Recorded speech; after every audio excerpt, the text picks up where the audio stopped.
Hola a todos y bienvenidos al podcast de Enso Movers. En el episodio de hoy tenemos el placer de hablar con Marcos Vázquez. Para aquellos que no lo conozcáis, Marcos Vázquez es el creador de la marca Fitness Revolucionario y es uno de los pioneros divulgadores sobre nutrición y entrenamiento desde un punto de vista evolutivo en habla hispana. Es autor de varios libros como Chef Sapiens y Vive Más, que es el libro sobre el que vamos a hablar en este episodio, tratando sobre longevidad, entrenamiento y nutrición. Espera aprender cómo entrenar para mejorar tu salud, no solamente hoy, sino cuando seas mayor, cómo comer para optimizar tu salud, minimizar tu riesgo de enfermedad cardiovascular, diabetes, Alzheimer, cómo podría el sistema sanitario mejorar para tratar estos aspectos de la salud en el largo plazo y mucho, mucho más. Sin más, os dejo con este episodio de Enso Movers con Marcos Vázquez.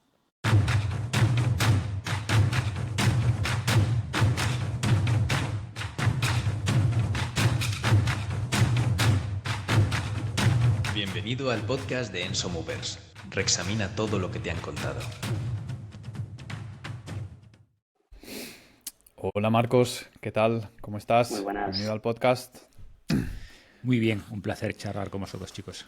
Un placer para nosotros tenerte aquí. Después de haber hecho un par de visititas nosotros al tuyo, ya tocaba.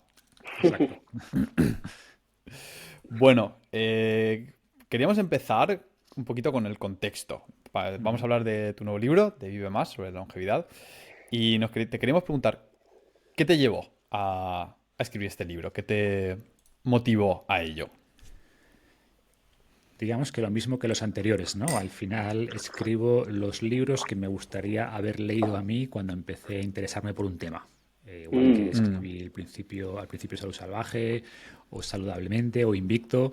Y entonces para mí era una aproximación a un tema que está cobrando mucha fuerza, ¿no? El de longevidad, con un enfoque muy holístico, muy global, con esta visión integral que me gusta aportar. Y hay detrás, por supuesto, un interés personal, ¿no? Ya voy también cumpliendo ciertos años, entonces investigar sobre cómo envejecer lo mejor posible, cómo mantenernos lo mejor posible durante todo el tiempo posible, es algo que me preocupa mucho, que me interesa mucho, y el resultado fue este libro, ¿no? Intentar plasmar todo lo que sabemos sobre cómo envejecer mejor a día de hoy y qué cosas vienen en el horizonte próximo, y hablo también del horizonte lejano, que cuanto más te alejas, Sí. más difícil es prever, pero sí al final doy también un poco esa visión futurista que no es tan práctica, por supuesto, pero que creo que es interesante, ¿no? Al final, como explico en el libro, desde que somos conscientes de la muerte hemos intentado evitarla, ¿no? La primera gran historia no va de amor ni de riqueza, va de longevidad, va de cómo vencer la muerte, ¿no? La historia de Gilgamesh. Entonces, fruto de todo esto, ¿no? De un interés personal, de que cada vez la realidad es que la sociedad está más envejecida que nunca, y sobre todo en un país como España, pues creo que es un libro que además es muy interesante, que puede aportar mucho a la sociedad, ¿no? Sí, yo me empezó a resultar interesante cuando empecé a ver a lo largo de la nutrición y el entrenamiento que muchas cosas casan. Es decir, que Sí. la dieta que es mejor para la salud no es que sea totalmente opuesta de la que es mejor para el rendimiento, y que tampoco es diferente de la que es mejor para la salud cerebral, por ejemplo, la salud cardiovascular. Y cuando ves que todo empieza a cuadrar dentro de un marco, empiezas a ver conexiones muy chulas que... Y es que si lo piensas, sería raro, ¿no? Al final todo es Claro. materia. Sería raro Eso que es. haya algo bueno para el corazón y malo para el cerebro, o al revés. Normalmente los hábitos, poco eficiente los estilos sería. de vida, exactamente, ¿no? Que la naturaleza nos demandara, no, para el corazón hay que hacer esto, sin embargo, para el cerebro esto otro, y para la pierna derecha sería raro, ¿no? Sería extraño que hubiéramos llegado hasta aquí si tuviéramos tantas demandas tan distintas para distintos órganos. Ojo que hay particularidades, por supuesto, Sí. pero la realidad es que las cosas que nos mantenían vitales en un ámbito de la vida solían ser buenas para otras. Por desgracia, ahora tenemos esta partición o esta separación, ¿no? Casi cartesiana, del cuerpo va por un lado, la mente va por otro, y para proteger el cerebro hay que hacer sudokus y crucigramas, y para el cuerpo hay que hacer actividad física y entrenar pesas, y hoy sabemos que todo está mucho más integrado que lo que se pensaba antes, ¿no? Insisto que sí que hay particularidades, hay partes del cuerpo que o partes de la salud, como lo quieras llamar, que requieren ciertas particularidades, pero en general es verdad que lo que es bueno, si hablamos de alimentación, de actividad física, de conexiones sociales, que son buenas para todo. Sí, Sí. ahora que estamos tocando brevemente el tema de un poquito la coherencia evolutiva, ¿no? De que al final el cuerpo como que está hecho para funcionar de cierta manera y lo que es bueno para una cosa es bueno para otras. En el libro hablas de un aspecto que no había leído en otro sitio, pero que me resultó muy interesante, que es el de la sombra de la selección natural. Ese aspecto a partir de que nos reproducimos en el cual pues ciertas características pueden ya no ser funcionales para el resto de la vida. ¿Puedes explicarlo un poquito para los oyentes? Sí. Sí, muy interesante. Sí, a ver, no es fácil, pero en el fondo quería responder a la pregunta de por qué envejecemos, porque aquí hay un debate, ¿no? Tradicionalmente se pensaba, casi desde una visión más, no sé si llamarlo espiritual o de orden del universo, que la muerte era algo que estaba programado porque unas generaciones tenían que dar pie a otras. Era como un acto benevolente de unas generaciones que se sacrificaban para dejar espacio y recursos a las que venían, ¿no? Hoy sabemos que eso no puede ser así. Al final, si lees a gente como Richard Dawkins, ¿no? El gen egoísta, pues sabemos que el gen no tiene ningún interés en dejar espacio a otros genes. Quiere procrear, quiere duplicarse él. Y la selección natural, al final, lo que quiere es mantenernos con vida, que sobrevivamos y, sobre todo, que nos reproduzcamos, ¿no? Y por tanto, cualquier mutación, cualquier cambio genético que hiciera que una especie viviera más, en principio tendría que replicarse, tendría que favorecerse, ¿no? Pero lo de siempre, solo si eso le iba a dar más hijos. ¿Qué ocurre? Que una vez que ya no somos fértiles, realmente a la selección natural no le importa mucho lo que ocurre, ¿no? Sin embargo, cualquier mutación que te haga tener más hijos o ser capaz de reproducirte más joven, te daría una ventaja muy importante, porque es más hijos, por tanto más copias de tus genes, etcétera. Y hoy entendemos que el envejecimiento, por tanto, no es algo que esté programado, no es algo que haya un gen que se dispara, bueno, has cumplido ya 45, pues nada, activamos el gen y arranca el envejecimiento, sino que es el fruto, la acumulación de un montón de mutaciones que la selección natural no puede ver porque se empiezan a manifestar cuando ya no puedes tener hijos y por tanto ya la selección natural le da igual que esas mutaciones te hagan daño, ¿no? Y aquí, de hecho, la paradoja es que muchas de estas mutaciones que nos dañan o que producen el envejecimiento cuando somos adultos son las mismas que nos ayudan cuando somos jóvenes. Esto se llama pleitropía antagonista, ¿no? Pleitropía quiere decir que un gen puede hacer muchas cosas, ¿no? Sería poco eficiente que un gen solo hiciera una cosa. La mayor parte de los genes hacen muchas cosas y antagonista se refiere a que cosas que nos ayudaban, una función de un gen que nos ayudaba cuando éramos jóvenes, nos podía dañar cuando éramos adultos. Ejemplos clásicos, pues un gen que te hiciese producir más calcio te ayudaría de joven, ¿no? Huesos más fuertes, te recuperarías más rápido de una rotura de un hueso. Sin embargo, ese mismo gen podría hacer que tus arterias se calcificasen más rápido cuando eras mayor. ¿Qué ocurre? Que la evolución ve la primera parte de ese gen. Ve que cuando eres joven tienes huesos más fuertes, sobrevives más, tienes más hijos. Sin embargo, lo que ocurre décadas más tarde, la evolución ya no lo ve. Ese daño, por así decirlo, no lo ve. Y por tanto, entras en ese punto ciego al que hacías alusión, ¿no? Y esto podemos aplicarlo a un montón de otras funciones, de cosas que nos benefician cuando somos jóvenes, ¿no? Que ayudan a, pues eso, regenerar heridas, o un ejemplo sencillo, un sistema inmunitario más fuerte de joven te ayudaría a curar infecciones. Sin embargo, un exceso de función inmunitaria mayor, más inflamación, ¿no? Hay un montón de ejemplos. El famoso ApoE4, que paradójicamente hoy se asocia con más riesgo de Alzheimer, de enfermedad cardiovascular. Sin embargo, es el polimorfismo natural original que teníamos los humanos. ¿Qué ocurre? Se ha visto que ese ApoE4, por ejemplo, nos ayudaba a luchar más contra infecciones, que antes era una presión evolutiva mucho más fuerte que el Alzheimer. El Alzheimer, cuando vivíamos en las cavernas, no era un gran problema, ¿no? Entonces, un polimorfismo que nos ayudase a ser más efectivos protegiéndonos de patógenos, se reproduciría muy rápido, aunque nos dé después Alzheimer con más probabilidad a los 70 años, ¿no?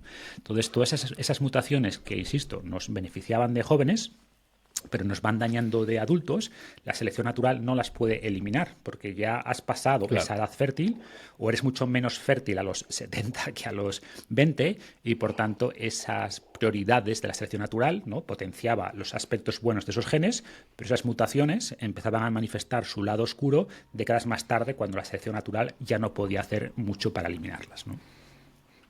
Muy interesante. Claro, me recuerda un poco a... Es un debate súper interesante y habla de, pues eso, que cuando hablamos de que este gen es bueno o malo, depende del contexto. Por ejemplo, me recuerda a Claro. esta afección que se llama sickle cell, que no recuerdo cómo se llama, que Anemia. es, Sí, sí, anemia calciforme.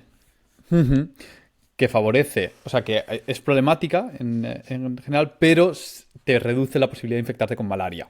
Y Claro, entonces, en países donde hay malaria, es positivo a nivel evolutivo tener eso, claro. porque te hace sobrevivir Claro. más. Es una enfermedad que te va a matar con alta probabilidad a los 30 y pico, pero como te ayudaba a Ujú. pasar la adolescencia, bueno, pues a los 30 y pico, sobre todo en estas sociedades, ya se habían reproducido. Entonces, Claro. algo que te dañaba décadas más tarde, bueno, pues la selección natural lo favorecía porque te ayudaba al menos a reproducirte, ¿no? A pasar la edad reproductiva. Sí, al mismo tiempo, Y la hipótesis de que puede haber un gen en algún lado que te hace envejecer, bueno, si eso fuera así, ya se habría hackeado, ¿no? Ya habría habido alguien con una droga Claro, capaz de activar, capaz de inhibir o lo que fuera, y eso y no ha ni siquiera pasado. una droga, sería ya si realmente fuera un gen que nos hace no envejecer, Ujú. la selección natural ya hubiera encontrado esa mutación, Sí, ¿no? Ya, claro. ya tendríamos animales inmortales. Ojo que los hay, ¿eh? Y se están estudiando sí, sí, algunos animales microscópicos, pero sería algo normal que los animales vivieran siglos si realmente dependiera de un gen. La selección natural no es tonta, habría encontrado esa combinación y, por supuesto, ahora haría que fuera mucho más fácil curar el envejecimiento. Si fuera un gen, venga, claro. aplicamos CRISPR, activamos el gen o desactivamos el gen del envejecimiento, pero no es así. No hay una mano inteligente detrás que dice, bueno, Sí. pues vamos a poner este gen aquí, que se activa a los 50 para que una generación dé espacio a la siguiente. No funciona así, volvemos a ese Sí. concepto del gen egoísta. Y eso tiene la parte buena y la parte mala, ¿no? La parte buena es que no hay ninguna regla biológica que nos obligue a morir ni a Ujú. envejecer. La parte mala es que no va a ser fácil luchar contra el envejecimiento porque no está codificado en un gen, sino que es fruto de muchísimas mutaciones, como digo, que se manifiestan de esta manera y por tanto cualquier intervención contra el envejecimiento por definición va a ser tremendamente multifactorial. Va a tener que tocar muchos genes en muchos sistemas que a su vez están interconectados con funciones múltiples, como decíamos antes, y por tanto no va a ser fácil, pero bueno. Claro, es que eh, a medida que uno envejece, al final la evolución tiene que hacer un poquito un trade-off, ¿no? ¿Qué prefieres? Claro. ¿Una vida más corta y, y reproducirse más, de forma que hay más generaciones en más poco espacio? ¿O individuos más longevos y que se reproduzcan cada más tiempo? Y no está claro qué es mejor, porque hay un abanico de posibilidades ahí fuera.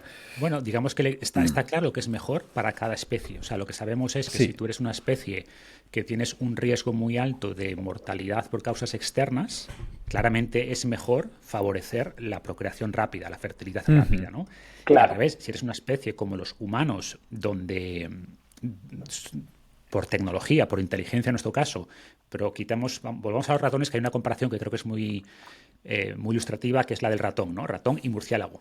Un ratón vive 2-3 años, un murciélago 30-40. Si los Mm, miras, son animales Ya. similares, mamíferos, tamaño similar. sí. ¿Cuál es la diferencia? Que un mamífero, o El sea, perdón, vuelo. que un ratón no tiene alas y por tanto estaba muy expuesto a serpientes, a pájaros, a todo tipo de depredadores, mientras que un murciélago podía volar, podía esconderse en cuevas, era mucho menos propenso a este tipo de ataques, de depredadores, etcétera, ¿no?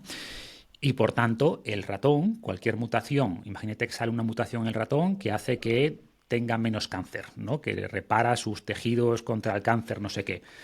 No le ayudaría de mucho, porque esa mutación le ayudaría cuando fuera mayor. Sin embargo, no va a No ser llega. mayor No nunca, llega, porque se lo van a claro. comer antes, ¿no? Y Efectivamente. además, lo de siempre, como bien decías, Pablo, todo tiene un trade-off, es un equilibrio.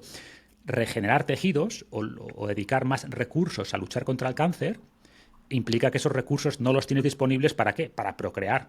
Ujú. Claro, Estás gastando energía en algo que nunca va a tener un beneficio, porque el beneficio claro. es menos cáncer cuando el ratón tenga 4 años. Como nunca va a llegar a 4 años, pues al final ha tenido un perjuicio que es menos descendencia hoy, porque ha invertido más recursos en algo a futuro, y sin embargo, un un murciélago, como si tiene probabilidades de llegar a los 5 años, porque tiene muchas probabilidades de que no se lo coman antes, pues cualquier mutación que ayudase a recuperarse del cáncer o a, yo que sé, mejorar sus tejidos o todo lo que suponga regeneración y longevidad, pues tendría sentido que la evolución dedicase más recurso a procesos del futuro, porque ese futuro era muy probable. En un ratón, Claro. el futuro era muy pocos ratones vivían suficiente como para que esos repartos de energía a cosas del futuro tuviesen sentido, ¿no? Y por eso, la evolución al final, aquellos animales que eran capaces de vivir un poquito más, tenían muchas probabilidades de que la selección natural privilegiase cosas que tenían un impacto positivo a futuro. Yo digo en el libro que es la especie de, que es la ley, el principio de Mateo aplicado a la longevidad, ¿no? En el sentido de que a los que más tienen, más se les va a dar. Si eres capaz de vivir un poquito más, bien por tecnología como las alas, bien por inteligencia como los humanos, pues al final le das más tiempo a la selección natural a descubrir nuevas formas de vivir más. Y eso hace que un ratón viva 3 años y, sin embargo, un murciélago viva 10 veces más, a pesar de ser relativamente similares, porque unas pequeñas ventajas pues al final se van acumulando, ¿no? Una especie de interés compuesto, y hace que unos animales vivan muchísimo más que otros, a pesar de ser relativamente similares en cuanto a tamaño, en cuanto a especie, etcétera. Sí, Muy es bien. que una cosa que sucede cuando envejeces es que cuanto más tiempo vives, más cosas te pueden pasar y más achaques arrastras. Entonces, hay que recuperar eso, hay que optimizar eso, y eso hace que el envejecer sea algo muy multifactorial, como comentabas. En el libro abogas en hacer 3 intervenciones, ¿no? A la hora de modificar la curva de mortalidad, que es alargar, elevar y cuadrar, ¿no? ¿Puedes explicar un poquito esto y quizá hilarlo con Sí. con el abordaje de la medicina actual, de cómo tratamos estos problemas? Sí, si nos imaginamos nuestra curva de vitalidad, y vitalidad podemos verlo de muchas maneras, ¿no? Por simplificar, podemos hablar de vitalidad como capacidad física, como fuerza, como V2 max, como lo quieras medir. En el fondo, vitalidad es un concepto amplio. Pues al final todos nos podemos imaginar que la curva empieza relativamente alto, ¿no? Cuando eres joven, con 20-25 años, y esa curva se va reduciendo con el tiempo hasta que llega a 0, que es cuando te mueres, ¿no? Y también me Sí. gusta hablar de un umbral, famoso umbral de incapacidad, por debajo del cual ya no eres autónomo, ¿no? Que es el punto donde te meten en la residencia de ancianos, donde ya no puedes valerte por ti mismo, etcétera. Y obviamente el objetivo es no cruzar nunca ese umbral de incapacidad o entrar en lo que yo llamo la fase titono, ¿no? Y quien lea el libro pues entenderá a qué me refiero con lo de titono. Entonces, como decía antes, este libro surgió por ese interés personal, ¿no? Porque ya tengo cierta edad, pero lo que digo es, oye, pero cuanto antes empieces mejor, porque el objetivo no es un Claro. libro para, no, me lo leeré cuando llegue a los 40. No, no, no. Si tienes 20, léetelo ahora, porque el objetivo punto 1, de hecho, el primer objetivo del libro es elevar la curva de vitalidad ahora, estar mejor ahora, sentirte mejor ahora, elevar tu pico de masa ósea, tu pico de masa muscular ahora. Un ejemplo típico, sabemos que las mujeres que elevan un 10% su pico de masa ósea, que podría ser parte de lo que metemos en esa curva de vitalidad, tienen un riesgo un 50% menor de sufrir una fractura de cadera después de la menopausia, ¿no? Claro. Entonces, si se leen el libro en la menopausia, bueno, pues ya va un poquito tarde. Ojo, siempre es mejor a cualquier edad, es mejor empezar a cualquier edad que no empezar nunca, ¿no? Pero si elevas tu curva de vitalidad en el presente, tengas la edad que tengas, pues no solo estás protegiéndote en el futuro, sino que te vas a sentir mejor ahora, vas a poder hacer más cosas ahora, te vas a ver mejor ahora, ¿no? Entonces, ese es el primer objetivo, elevar la curva de vitalidad ahora. Segundo objetivo es cuadrar esa curva de vitalidad, es decir, que se reduzca, que se mantenga lo más alto posible el mayor tiempo posible, en vez de un declive rápido, ¿no? Sobre todo después de los 50, que es muy, muy típico, pues que se mantenga alto durante mucho tiempo y luego que baje muy rápido, es decir, lo que llaman de morir joven con muchos años, ¿no? Yo pongo el ejemplo de que te dé un infarto haciendo el amor a los 95 o subiendo el monte Fuji o lo que sea, ¿no? O sea, que la última década de vida no sea muy distinta de la década anterior. Y punto 3, por supuesto, es que cuando la curva de vitalidad conecta con el eje horizontal, llega a 0, pues que sea un poquito más adelante, que sea 10 años más adelante de la media, por decir algo, ¿no? Entonces, son esos 3 objetivos: elevar, cuadrar y alargar esa curva de vitalidad. ¿Y por qué crees que la medicina convencional no se centra en esto? Porque... Bueno, la medicina convencional, a ver, nos ha dado muchas alegrías, ¿no? Es fantástica, eso para empezar. Sí, sí. Bueno, es lo que Maravillosa. tenemos, ¿no? O sea, es mucho mejor que la medicina que teníamos antes, Sí, sí. basada pues en chamanes y en supersticiones, ¿no? Es verdad que también es verdad que se le da más importancia de la que tiene. Me explico. En el último siglo, poco más, hemos doblado la esperanza de vida. Hemos pasado de poco más de 40 a principios del siglo XX a los 80, más de 80 que tenemos en muchos países desarrollados, ¿no? Y la gente piensa que eso es medicina. Bueno, sobre todo higiene, ¿no? Depende qué metas dentro de medicina. Si hablamos de higiene, pues de que tengamos alcantarillado y ese tipo de cosas, los antibióticos, si sumas antibióticos, alcantarillado y 2-3 cosas más, ahí tienes el 80% del beneficio en aumento de la esperanza de vida en el último siglo, ¿no? Dicho esto, es evidente que un montón de enfermedades que hasta hace poco nos mataban, pues ya no nos matan. Y también es verdad que esta medicina lo que ha logrado es mantener a la gente enferma viva. Hemos tenido mucho éxito manteniendo a la gente enferma viva. Gente que antes se moría con una diabetes, pues ahora no se muere, o se muere 10 años más tarde. Pero siguen estando enfermos, ¿no? Hemos tenido mucho menos éxito manteniendo a las personas vivas sanas, que para mí este es el siguiente paso de la medicina. Es decir, no solo que las personas con enfermedades sigan vivas, que está muy bien, por supuesto, sino prevenir esas enfermedades, que la gente enferme mucho más tarde, ¿no? Y comprimir esa fase de enfermedad. Por ejemplo, lo que nos dicen los estudios es que, vale, vivimos mucho más, pero también pasamos más tiempo enfermos que antes, por lo que decía, porque la medicina moderna ha logrado que la gente enferma siga viviendo, que está muy bien, insisto, está muy bien, pero tenemos que ir un paso más allá. Tenemos que llegar a una medicina que haga más énfasis en la prevención. Y la prevención no es hacer cribados de cáncer y estas cosas. Ojo, que también. Pero si te pilla un cáncer temprano, sigues teniendo el cáncer. Lo que haces es mejorar la probabilidad de curarte. Vale, pero el cáncer se ha desarrollado. Eso no es prevención. O sea, un cribado no es realmente prevención. Prevención es no llegar a tener nunca ese cáncer, ¿no? O que ese cáncer ocurra mucho más tarde.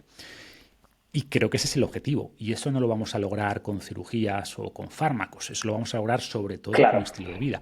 De momento, dentro de 50 años ya veremos. Volvemos a terapias genéticas, CRISPR, no sé qué. Pero a día de hoy, la forma en la que tenemos realmente de prevenir de verdad esas enfermedades es con estilo de vida y es con hábitos. Sí, es como que la medicina actual es muy buena para intervenciones agudas. Te rompes una pierna, es fantástica que te podamos arreglar esa pierna y puedas volver a caminar. Tienes una infección bacteriana, fantástico, antibióticos. Sin embargo, para esas enfermedades de desarrollo paulatino, lento, que tiene un origen mucho más atrás en la historia de la persona, que no es que se desarrollan ni siquiera en los últimos 2-3 años, en los últimos 20, 30 años, hay un gran agujero, y precisamente son aquellas enfermedades con las que tenemos más problemas, ¿no? Que son el síndrome metabólico, cáncer, enfermedad cardiovascular y demencia, que son aquellas en las cuales no paramos de buscar tratamientos, medicinas con muy pocos resultados. Sin embargo, y aquí quizá es donde más énfasis hay que hacer, hay resultados impresionantes en todos estos ámbitos con intervenciones tempranas dedicadas a cambiar los hábitos. ¿Qué nos dices de esto? Sí, 100%. O sea, es así, ¿no? Digamos que la medicina moderna ha logrado cronificar estas enfermedades, lo cual es bueno. Si antes te morías pronto, pues ahora te mueres más tarde. Claro. Bueno, hay algunas en las que realmente no hemos logrado nada, ¿eh? O sea, cosas como el Alzheimer, la realidad es que el éxito ha sido prácticamente nulo. No hay ninguna intervención, ningún fármaco capaz de mejorar. No. Sí, hemos tenido bastante éxito con el cáncer, hemos tenido bastante éxito con la enfermedad cardiovascular. Muere mucha menos gente de enfermedad cardiovascular hoy que hace, proporcionalmente, que hace 50 años. También es verdad que gran parte del éxito viene por el éxito del tabaco, o sea, por dejar de fumar. Las estatinas y que la gente hemos sido más exitosos o sabemos mejor cómo tratar gente que llega infartada a los hospitales. Ha habido mejoras importantes en los protocolos, menos en cáncer, mucho menos en Alzheimer.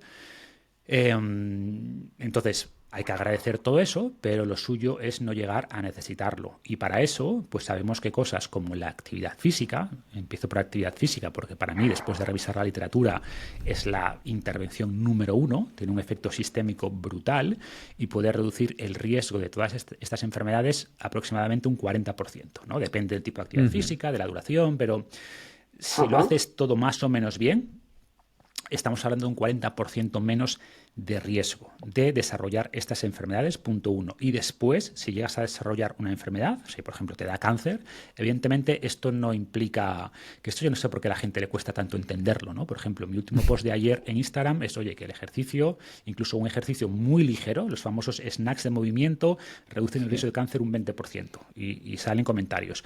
Pues mi madre hacía eso y tuvo cáncer, vamos a ver. Ya. Vamos a ver si tenemos las probabilidades. O sea, que reduzca. Yo pongo el ejemplo, ¿no? Hay un grupo de personas donde el 20% va a tener cáncer. En otro grupo, solo el 15%. Bueno, ¿en qué grupo quieres estar? Pues evidentemente quieres estar en el de 15. ¿Que puedes estar en el de 15 y ser de esas 15? Claro, pero es mejor tener un 15% de probabilidad que tener un 20%, ¿no? Y esto no sé por qué es tan difícil de entender para algunas personas. Pero bueno, a lo que iba, que el ejercicio, por ejemplo, puede reducir un 40% aproximadamente la mayor parte de los cánceres, muchos cánceres, la enfermedad cardiovascular, el riesgo de Alzheimer, y esto es brutal, es brutal. Esto hablo en términos generales, ¿eh? Luego depende de, porque de además, la edad, depende de tal, pero es brutal. Un punto interesante que a mí me sorprende del ejercicio es que no es que simplemente hacer ejercicio reduzca en un 40% tu probabilidad de tener muchas enfermedades, sino que es dependiente de la dosis, de que cuanto más hagas, más se te reduce. Y tienes un poder... El 40% sería el máximo. Va, ¿eh? O sea, va planando. Llegamos a ese punto de rendimientos decrecientes donde ya no por hacer más ejercicio vas a tener más beneficio. No vas a poder pasar de ese 40%, que en algunas personas será un poco menos, en algunas un poco más. Si tienes factores de riesgo, es probable que con el ejercicio seas capaz de mitigarlo. Lo que iba a decir antes que se me olvidó, que entré ya con mi crítica a la gente de las probabilidades. Reduces un 40% el riesgo de cáncer, pero además, si después te da cáncer, reduces mucho el riesgo de mortalidad o aumentas la probabilidad. Es decir, aunque dos personas les dé cáncer, una que hace actividad física, otra que no, la persona que hace actividad física va a tener mucho menos riesgo de morir de ese cáncer. Y si las dos se salvan, la persona que hace actividad física y que sigue haciendo actividad física va a tener mucho menos riesgo de reincidencia de ese cáncer, ¿no? Entonces, incluso las personas que dicen, pues mi madre hacía ejercicio y le dio un cáncer. Bueno, pues tu madre tiene más probabilidades de sobrevivir que la mujer que le dio cáncer de mama y que no hace actividad física, ¿no? Entonces, lo mires por donde lo mires, sabiendo que, por supuesto, no hay ninguna intervención que te haga inmune, no hay nada que te asegure que no te va a dar cáncer, pero al final jugamos en un mundo de probabilidades y pocas cosas van a reducir más tus probabilidades de enfermar que hacer actividad física. Sí, has dicho... Eso por un lado, ¿no? Sí. Digo, que has dicho un punto muy interesante, es que incluso snacks de movimiento reducen, pues eso, creo que has dicho un 20% la probabilidad de muchos de esos problemas, pero entiendo que diferentes actividades físicas van a tener un impacto diferente en cada una de estas métricas. ¿Qué dice la literatura sobre esto? ¿Trabajo de fuerza versus trabajo más metabólico de más intensidad, menor intensidad, al respecto de este tema de longevidad? Sí, a ver, entramos ya a detalles que nos basamos un poco en números generales, ¿no? Sí. Lo ideal, por empezar por la conclusión, es que combinemos múltiples tipos de actividad física, ¿no? Todo tipo de actividad física es buena, toda, pero es verdad que algunos tipos de actividad física tienen unos beneficios en unas áreas mayor que en otras, ¿no? Por ejemplo, el ejercicio cardiovascular tradicional, entrenamiento en zona 2 a baja intensidad, de más duración, pues tiene un beneficio más marcado en el sistema cardiovascular puro, ¿no?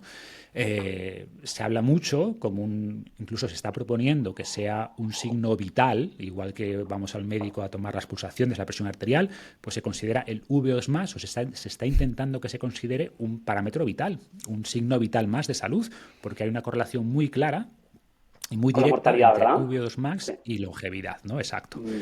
Ostras, qué putada. Ir al médico y que te hagan hacer un test de Cooper ahí. Claro. Por eso es mejor, pero tenemos también la parte positiva, la fuerza. También se ha visto que la fuerza, algo tan sencillo como la fuerza de agarre, que es mucho más fácil y mucho más sencillo y menos doloroso, ¿no? Que el test de Cooper, ¿no? Apretar simplemente un dinamómetro, pues eso también correlaciona mejor con longevidad y con tu riesgo de enfermar que el colesterol. Y sin embargo, no se hace esto, ¿no? Y sin embargo, si sale el colesterol a 210, aquí fíjate, 5 asteriscos, estatinas, cuando tenemos marcadores como la fuerza de agarre que nos dan más información, o sobre todo la evolución de esa fuerza de agarre. Si hay una persona que se va a hacer su revisión anual y vemos que esa fuerza de agarre de un año a otro pega un bajón, es una señal de alerta. Ostras, ¿qué está pasando aquí? Has perdido mucho músculo, es un tema también cognitivo, porque al final la fuerza viene del cerebro, ¿no? Entonces, pérdidas rápidas de fuerza pueden tener que ver también con riesgo cognitivo. Entonces, nos da mucha información, es algo totalmente cero invasivo, mucho más fácil que hacer un test de Cooper o una prueba de esfuerzo para saber el V2 Max. O que incluso un análisis de sangre es súper fácil. Y sin hacer hacerlo. exactamente. Ajá. Exacto, mucho menos invasivo con análisis de sangre, ¿no? Entonces, por terminar de responder la pregunta, sabemos que estos parámetros, ¿no? Mejorar el V2 Max, mejorar la fuerza. Evidentemente, la gente preguntará, bueno, pero entonces mejorando solo la fuerza de agarre. A ver, no. La fuerza de agarre es un proxy, es un indicador de tu fuerza global. Y es mucho más fácil a una persona pedirle aprieta aquí, que venga, vamos a ponerte una barra en la espalda a ver cuál es tu máximo en sentadilla, ¿no? Que seguramente sería un mejor indicador que la fuerza de agarre, pero es un proxy de cuál es tu fuerza general, la capacidad de tu cerebro de reclutar esa fuerza, ¿no? Y luego también aspectos que os pegan más de cerca, como la movilidad. Hay test sencillos, como el de sit and raise, ¿no? De cruzar las piernas, sentarse, levantarse, que también es un buen indicio, porque un test tan sencillo no deja de medir tu equilibrio, la movilidad de tus articulaciones, tu fuerza. Entonces, un test tan sencillo como ese también te da información sobre cuál es tu estado de salud.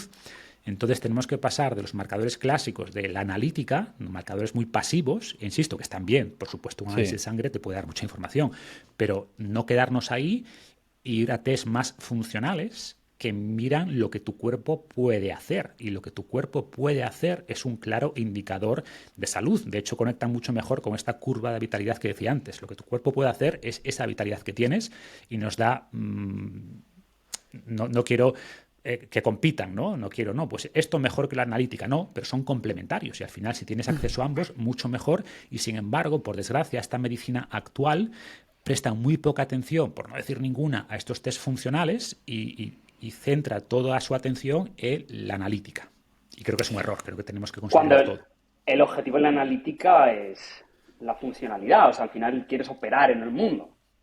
Quieres estar vivo, quieres ser lo más funcional posible en tu día, para tu trabajo, para tu vida, etcétera. Y para eso usamos esas herramientas, pero hay una disonancia grave en eso. Claro, o sea, realmente a tu vida, en tu vida diaria, te afecta mucho más no tener fuerza, no tener capacidad cardiovascular, que tener, yo qué sé, la creatina quinasa elevada, por decir una tontería, o el colesterol elevado. Te afecta mucho más, ¿no? Limita mucho más tu vida. Entonces, ¿qué te importa más? ¿Tener fuerza o tener colesterol bajo? ¿Quieres realmente tener fuerza?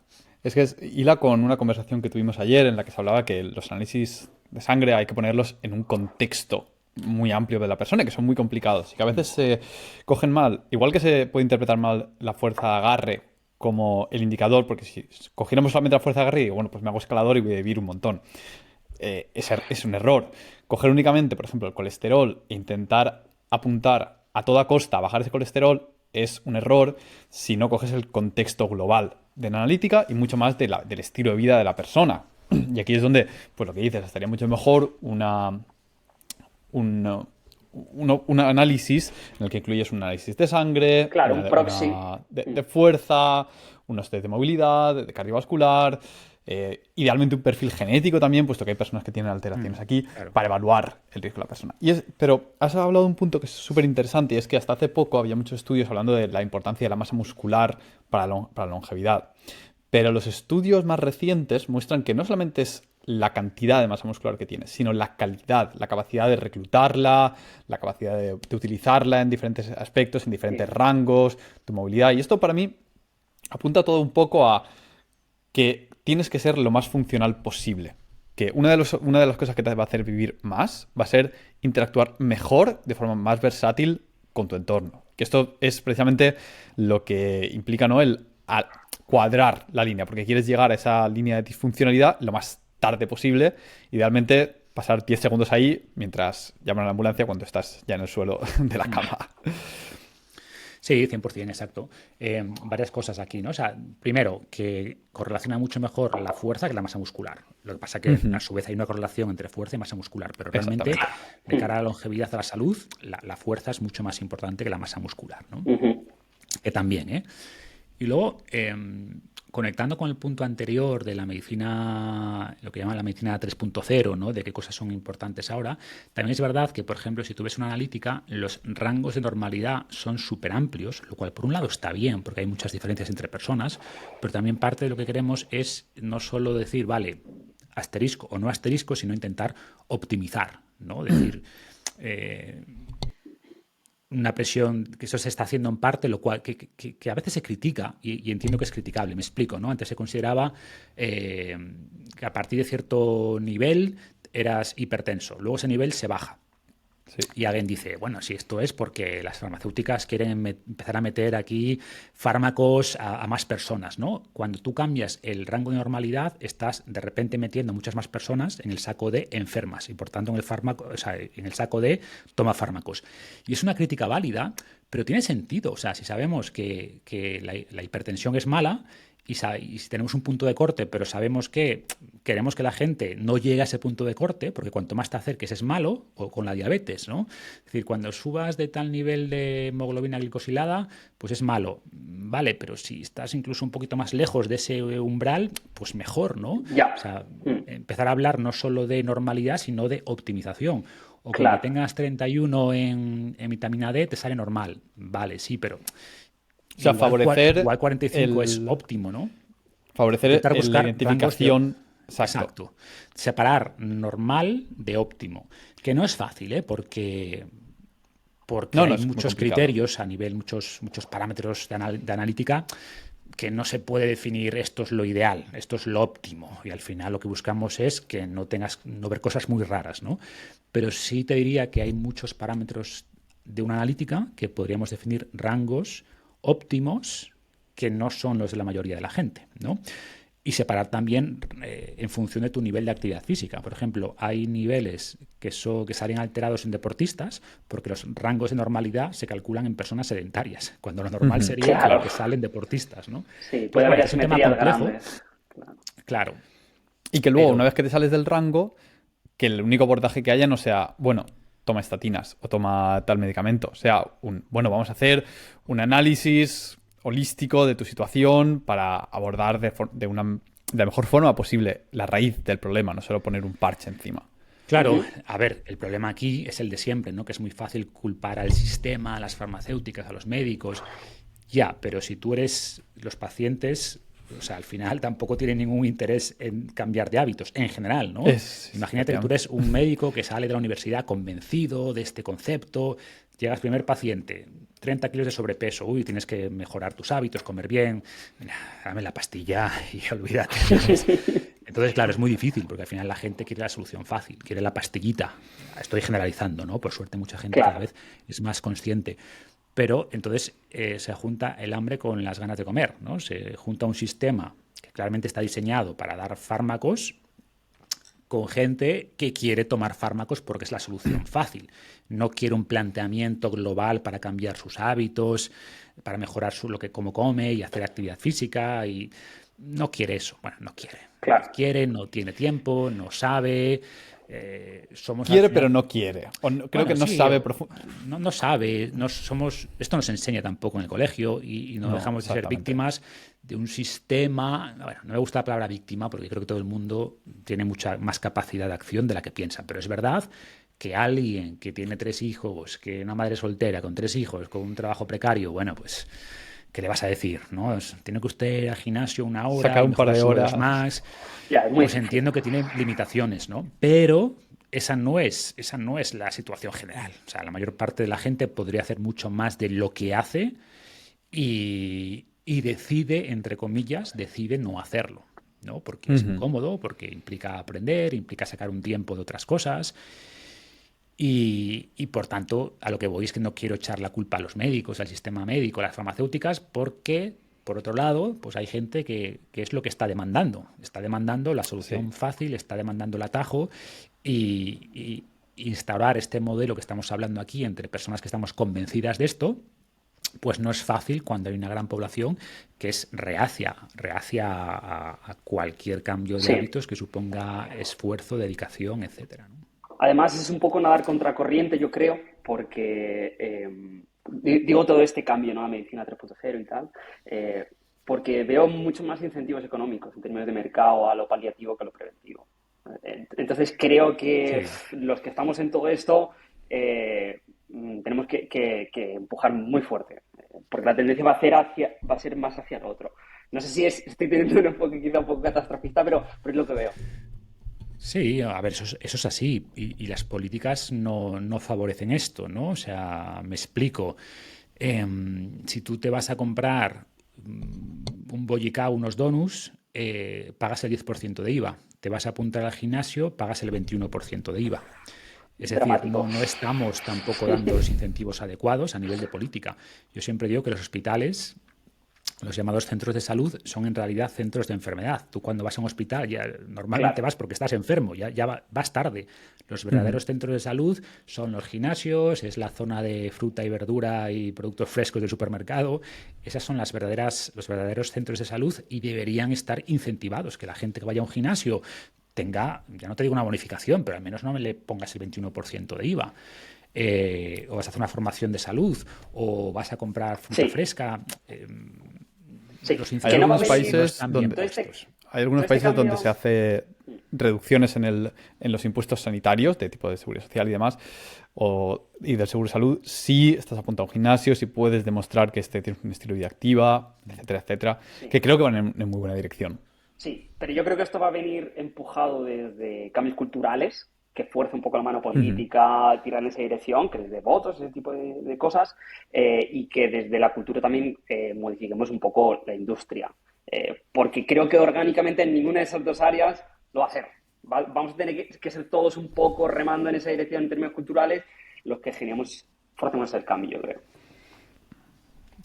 100%, o sea, no hay balas mágicas, ¿no? O sea, al final el mercado le importa todo poco, es lo que el mercado quiere ganar dinero. Entonces, a lo que Sí. voy es que si nosotros demandamos, oye, queremos que haya este tipo de productos, este tipo de alimentos, el mercado los va a dar. No tiene, o sea, Mm. el mercado le da igual ganar dinero vendiendo, yo qué sé, brócoli, que bollicaos, que pastillas contra el colesterol. Le da igual. Sí. Entonces, si demandamos otro tipo de servicios, otro tipo de productos, el mercado los va a dar. Se El problema es adaptará, que claro. esa demanda es lo que decía antes, no está, los incentivos no están Ujú. por ninguna parte, ¿no? Efectivamente. Entonces, tiene que cambiar las políticas públicas, tiene que cambiar también las demandas de los ciudadanos y luego el mercado pues irá ajustando, nos irá dando lo que pedimos.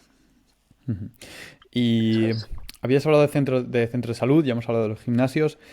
¿Cómo afecta la nutrición a la longevidad? Otro de los grandes puntos importantes. Sí.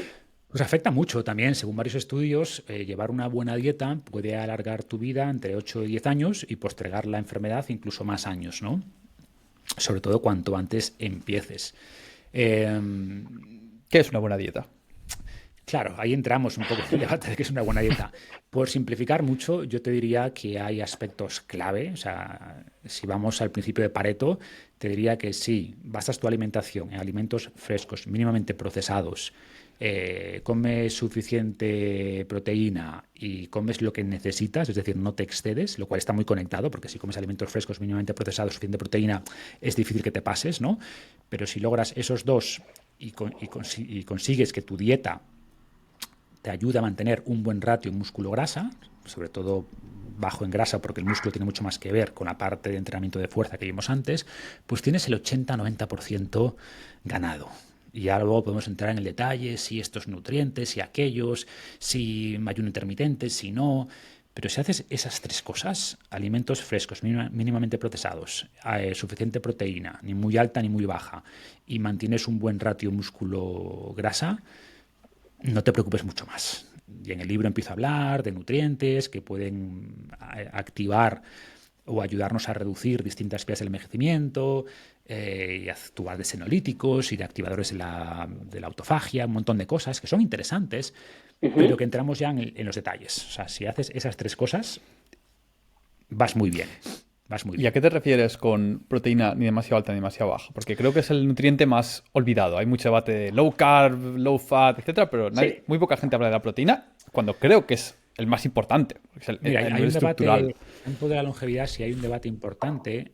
Ujú. Tenemos gente como un Walter Longo, como un David Sinclair, que son bastante antiproteína, ¿no? Que proponen los famosos niveles antiguos de 0,8 gramos por kilo al día, con la justificación de que la proteína eleva el IGF-1, el factor de crecimiento insulínico tipo 1, que eso puede elevar el riesgo de cáncer, lo cual en parte es cierto, pero En en términos base sobre todo a fisiológicos, estudios en animales, claro, a nivel fisiológico, mecanístico.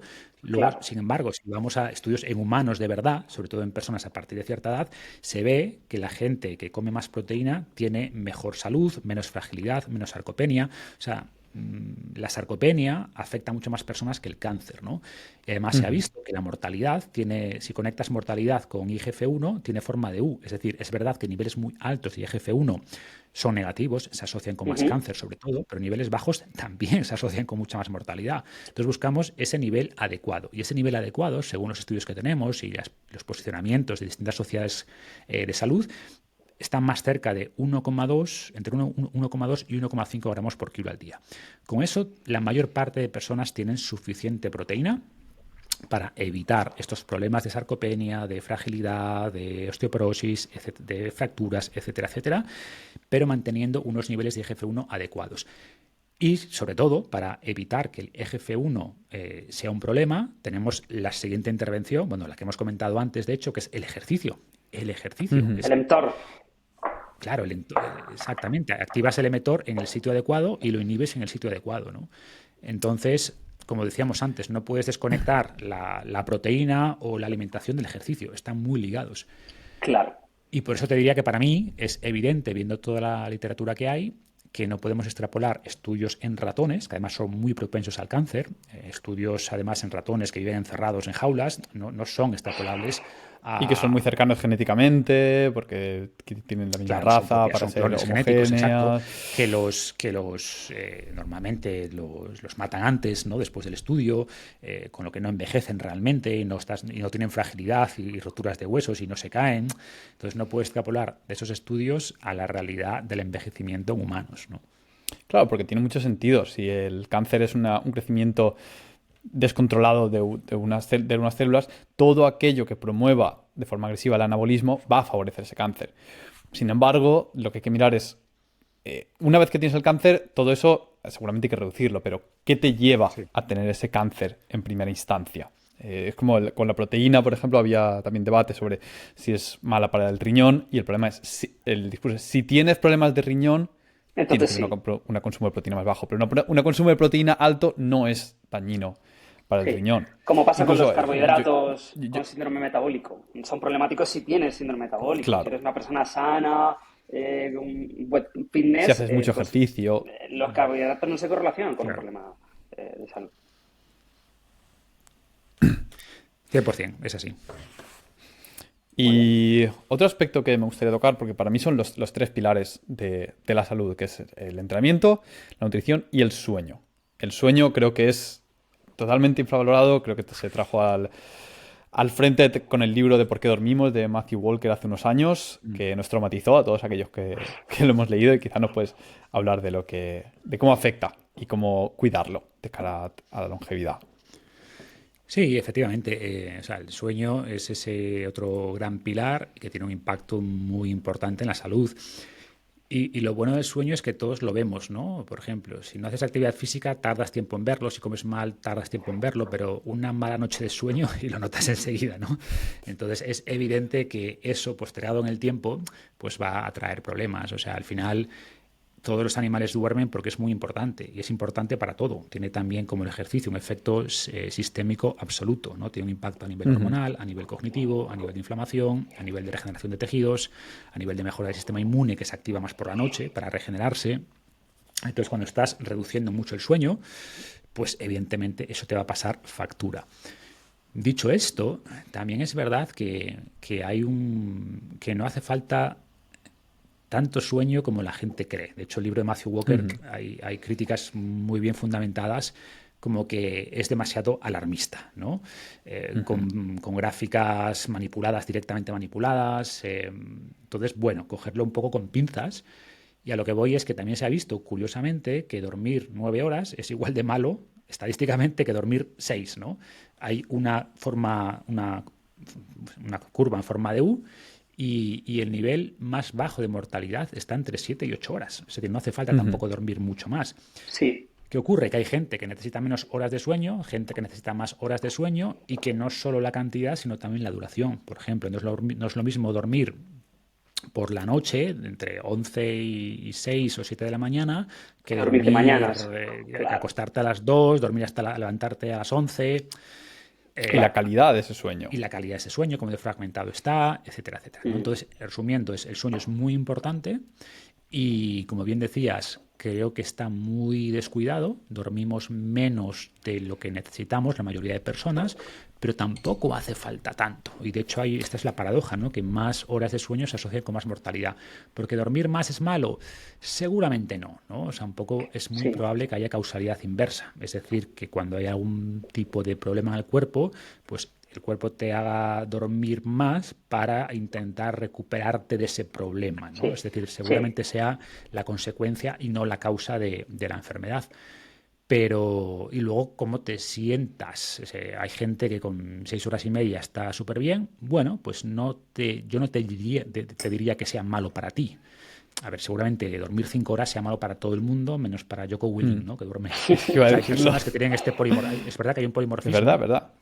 Que hay como un 2 o 3% de personas que pueden dormir 4 o 5 horas y sentirse bien. Y de hecho, si miramos los Navy SEALs, están sobre representados en este tipo de grupos. Evidentemente. Muy fuertes, muy fuertes. Porque yo no sobreviviría. Yo tampoco. Palmo al segundo día de no dormir. Pero vamos, lo más probable, la gente que nos escucha, lo más probable es que el 99% no tenga esta mutación genética y, por tanto, dormir menos de 7 horas, pues termine pasándole factura.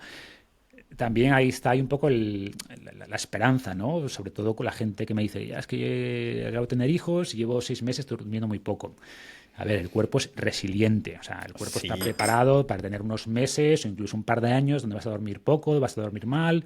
Bueno, también esto conecta mucho con el tema del propósito. No es lo mismo dormir mal porque estoy cuidando de mi hijo que dormir mal porque tengo preocupaciones en el trabajo, porque tengo otros tipos de problemas. También el por qué hacemos sacrificios influye mucho en el impacto de esos sacrificios, ¿no? Entonces, sí, de hecho, había algunos estudios que mostraban por ahí que también cómo interpretas ese estrés cambia radicalmente cómo te afecta. Si tú a gente que está muy estresada le dices, bueno, pero el cortisol alto favorece la concentración, el focus, el performance, tienen mejor rendimiento. Si les das una charla sobre lo negativo que es en cuanto a la salud, el rendimiento baja, los efectos son mucho peores. 100%. Por eso hago las autonarrativas. Hay un efecto nocebo. Si tú crees que esto es malo, y hay estudios efectivamente en el cortisol, más que en el cortisol, perdón, en el estrés. Las personas con alto estrés, pero que no asociaban ese estrés con algo negativo, porque era estrés, yo qué sé, pues eso, creando su empresa, haciendo algo que les importaba, pues se veía que ese estrés no tenía el mismo efecto perjudicial que el estrés sin propósito o el estrés al que no puedes conectar una narrativa positiva. O sea, en el fondo esa historia que nos contamos importa mucho en la influencia que tiene cualquier tipo de aspecto de nuestra vida, ¿no? Sí, esto es la última parte de tu libro, ¿no? En la que hablas no solamente de qué hay que hacer, sino cómo te tomas las cosas una vez que vienen mal. Esa perspectiva estoica que al final a mí me gusta mucho porque hila muy bien con muchos aspectos religiosos y psicológicos que son, por ejemplo, el estoicismo, el taoísmo, la psicología cognitivo-conductual, que básicamente cogen este enfoque de no somos lo que nos sucede, sino cómo interpretamos aquello que nos sucede. Claro. ¿Qué haces de aquello? ¿Qué narrativa tienes? Y cómo te preocupas por lo que puedes hacer y cómo no te preocupas por aquello con lo que no tienes ningún efecto. Y esto, a pesar de, más allá del bienestar psicológico, tiene efectos reales sobre la salud y sobre la longevidad. 100%. Y más de lo que se pensaba, ¿no? Varios estudios que se han replicado en varios países nos dicen, por ejemplo, que las personas que tienen creencias negativas sobre el envejecimiento viven de media 7,5 años menos, ¿no? Wow. que los que tienen creencias positivas. Lo cual tiene sentido. Fuerte eso. Antes se pensaba simplemente que era porque, bueno, si crees que todo irá peor, pues te vas a cuidar menos, que en parte es cierto, pero también se ha visto mecanismos a nivel hormonal, ¿no? Se ha visto que esas creencias negativas, esos pensamientos negativos, influyen en niveles de estrés, en niveles de cortisol, en niveles de inflamación. Es decir, lo que crees en tu mente, por así decirlo, lo creas después en tu cuerpo. Entonces, esta conexión mente-cuerpo es fuerte, o sea, mucho más fuerte quizás de lo que se pensaba antes, y nos habla de este poder. Que nadie está diciendo que lo que te pase en la vida no importe. Evidentemente, hay situaciones, hay eventos que son más probable que te generen estrés, que te generen incluso traumas, por supuesto. Pero no es algo determinista. O sea, puedes someter a 100 personas al mismo evento negativo, al mismo estrés, y van a responder de manera muy distinta, en parte por la propia construcción innata, por sus propios genes, pero también por el trabajo que hagan después de interpretación de lo que les ocurre, ¿no? Y eso es algo que podemos mejorar, ¿no? El estoicismo va de esto, las terapias cognitivo-conductuales que beben del estoicismo van sobre esto, sobre cómo podemos cambiar el impacto que algo tiene sobre nosotros cambiando la interpretación que hacemos de eso, ¿no? Y podemos mejorar muchísimo. Y además, otro aspecto súper importante ya no es no solamente cómo nos relacionamos con nosotros mismos, sino cómo nos relacionamos con otros. No recuerdo de dónde era el estudio, pero el estudio más amplio que se ha hecho sobre la longevidad mostraba que de las cosas que más valora la gente sobre la felicidad y cuanto más mayores, más importante es las relaciones con los demás, tu entorno, tu comunidad. Adult Development de Harvard, ¿no? Es un estudio que lleva 80 años. Ahora se ha publicado el libro de Good Life, creo que se titula. Y una de las grandes conclusiones es esta, ¿no? Que después de analizar un montón de parámetros, de analíticas, de factores de salud tradicionales, etcétera, etcétera, el mejor predictor de felicidad a los 80 es la calidad de tus relaciones a los 50. Y es uno de los mejores predictores de salud, ¿no? Con cuánta gente te relacionas, tienes amigos cercanos. Y una vez más es algo que no se pregunta en el médico. Cuando vas al médico no te preguntan, bueno, pero ¿cuántos amigos has quedado esta semana? Quedaría hasta raro, ¿no? Sí. Y sin embargo, es un predictor muy bueno, ya no solo de satisfacción vital, sino de salud. Al final somos seres sociales. Y volvemos a lo mismo. Se ha visto que la percepción de soledad, sentirse solo, eleva el estrés, eleva el cortisol, eleva la inflamación, porque para nuestro cerebro la soledad era una amenaza y por tanto genera respuestas de amenaza, de activación del cortisol. Y aunque estar solo en el mundo moderno, por suerte, ya no es una amenaza vital, porque tenemos la policía, tenemos servicios sociales y no sé qué, pero nuestro cerebro sigue viviendo en la era de las cavernas. Y en la era de las cavernas, la soledad era una sentencia de muerte. Lo peor que podía hacerte el grupo, ¿qué era? Echarte de la tribu, desterrarte, eso era muerte segura, ¿no? No podías sobrevivir solo en un entorno salvaje. Y por tanto, para nuestro cerebro, la soledad sigue siendo una amenaza mortal, sigue generando ese estrés, ese cortisol, esa inflamación, y por tanto es algo que nos perjudica.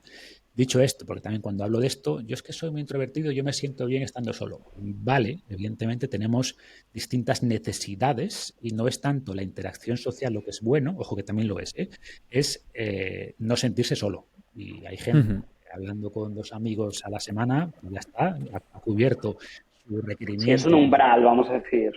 Claro, gente que es más que necesita estar todo el rato con gente. Bueno, pues conócete a ti mismo, interactúa en base a tu genética. Dicho esto, se ha visto que incluso en personas introvertidas que dicen que no quieren hablar con mucha gente ni relacionarse con mucha gente, cuando se esfuerzan, entre comillas, a hacerlo, se sienten mejor y tienen mejor salud, ¿no? Incluso fuérzate un poco a salir de tu cascarón, incluso si eres más introvertido, porque seguramente te ayude después de hacerlo, aunque a priori te dé pereza, después de hacerlo, con alta probabilidad te vas a encontrar mejor a nivel, insisto, de bienestar mental y también de bienestar físico. Sí, yo en ese ámbito, tanto Pablo como yo hemos puesto bastante trabajo, porque creo que es y no sé tú, Marcos, pero conocido seguramente también, que en empujar las barreras. Yo me sentía muy incómodo con ser introvertido, no porque sea introvertido, sino porque no me siento cómodo en las situaciones sociales. Es decir, quiero poder interactuar de forma cómoda y luego decidir si quiero interactuar o no. Y para eso tienes que hacer una época de voy a intentar ser extrovertido, voy a intentar hablar con gente, voy a intentar conectar. Hay que forzar el set, probarlo bastante y luego ya decides. Luego ya, una vez que no tienes esa barrera, ya puedes decidir si lo haces o no y que te sienta 100%. mejor también. 100%, y que son habilidades que, como todo, se pueden entrenar, ¿no? Decíamos antes que la Claro. gente no hace las cosas porque desconoce, porque no sabe qué ejercicios hacer, no sabe qué comer, no sabe... Pues esto es lo mismo, o sea, por supuesto, hay gente que de manera innata tiene mejores habilidades sociales. Claro. Bueno, pues hay gente como yo que no, que me he sentido más cómodo entre libros y tal que con gente, ¿no? Pero son habilidades que puedes mejorar, que puedes desarrollar también y que cuando las desarrollas lo agradeces, estar con gente, interactuar con gente. Entonces, conoce cuáles son tus habilidades, tu nivel base, pero no te limites, no digas, es que soy así, es que tengo pocas habilidades. Exactamente. Bueno, pues mejóralas, ¿sabes? Que no vas a llegar nunca al nivel de alguien que es talentoso en ese sentido por naturaleza. Seguramente no. Pero si Ni eres es un necesario. 3, pues ni es necesario. Pero si eres un 3, podrás llegar a un 6. Igual que hay gente que es súper torpe, que es muy patosa, que pues nunca vas a llegar a hacer los ejercicios con la mejor técnica, ni jugar bien a un deporte. No, pero si eres un 3, podrás llegar a un 6 de nuevo, ¿no? Nunca llegarás a un 8, seguramente no, pero puedes mejorar mucho y al final de eso se trata, de cuánto puedes mejorar, que te requerirá más esfuerzo, sí, pero si el beneficio es muy claro, pues es algo que en lo que tienes que poner énfasis, ¿no? Totalmente de Pues acuerdo. sí. Bueno, creo que te tienes que marchar, Marcos. Ha sido Sí. un placer tenerte por aquí. ¿Dónde puede encontrar la gente más información sobre este tema y sobre tu libro? Bueno, pues el libro se titula Vive Más. Está, pues, la gente me pregunta, ¿dónde compro tus libros? Y yo, bueno, ¿dónde crees? Las librerías, en Amazon. Es verdad que está llegando ahora a México en febrero, ¿no? Es verdad que la gente que vive en Latinoamérica, pues, por desgracia, llega un poquito más tarde, pero bueno, está llegando a México ahora y espero que al resto de países pronto. Y para más información, pues en Fitness Revolucionario, ahí es mi casa en internet y a partir de ahí pueden llegar al podcast, a Instagram, a YouTube y a todas las partes donde estoy. Pues muy bien. Muy bien. Muchas gracias.